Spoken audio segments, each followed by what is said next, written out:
Good morning mga boss. Welcome nga pala ng RRC Backyard. Ngayon po ay araw ng linggo. Bali papakita ko lang sa inyo mga boss yung ating gamit na patoka at mga vitamins na hinahalo sa patoka para sa ating kinukondisyon doon sa dalawa nating alaga. So isa-isahin ko mga boss at ipapaliwanag ko para mas maintindihan. Pero bago yan mga boss, baka pwedeng like and subscribe naman sa ating YouTube channel. So unang-una mga boss, siyempre di mawawala yung egg white. Yung egg white natin mga boss. Bali sa dalawang manok mga boss, yung isang itlog ginati ko lang sa isa. So yan lang. May dalawang manok na to mga boss sa kalahati. Sa umaga to mga boss. Then meron tayong Bitmin Pro powder. Ayan. Bitmin Pro powder. Hinahalo ko lang to sa patoka. Meron tayong dextrose powder. Mura lang naman to mga boss. Meron din mas maliit dito mga boss. Sobra lang kasi to nung December na nagkondisyon din tayo. Yun, nag-champion yun nung December mga boss. Then meron tayong wheat germ. Then ngayon mga boss, actually ang ginagamit ko talaga sa pagkondisyon is platinum. Tapos nagbababad ako ng corn. Yun talaga yung gamit ko sa pagkondisyon. Ngayon iniba ko mga boss. So, Enerton lang to na may halong 7 kind na grains. So ito kasi yung maintenance ko.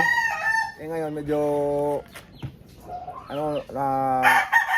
nabilisan lang kasi yung pagkukondisyon ko mga boss, kaya hindi ko na iniba yung patoka nila, baka ma-stress yung digestion nila.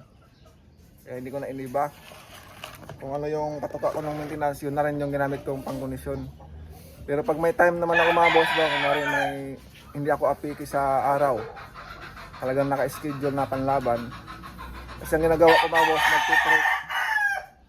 nagpiprecon kasi ako mga boss. 1 month precon plus 21 days conditioning. Doon sa precon, doon ako nagpapalit ng patoka mga boss, para hindi mabigla pagdating ng conditioning. Ngayon hindi ako nakapag-precon. Then 2 weeks lang yung conditioning ko, kaya hindi ko na iniba. So ito lang yung gamit ko. Enerton na may halong 7 kind na greens. So yun lang mga boss. Pero gagayan, papakita ko sa inyo yung pag-mix mga boss, no? So ngayon mga boss ay magmi-mix na tayo at kung ilan yung ating mga ilalagay. Bale ito yung ating Enerton, 2 takal para sa 2 manok natin.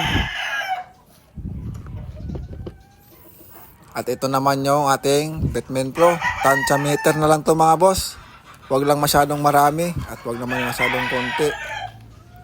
At yung ating dextrose powder, konti lang din siguro, mga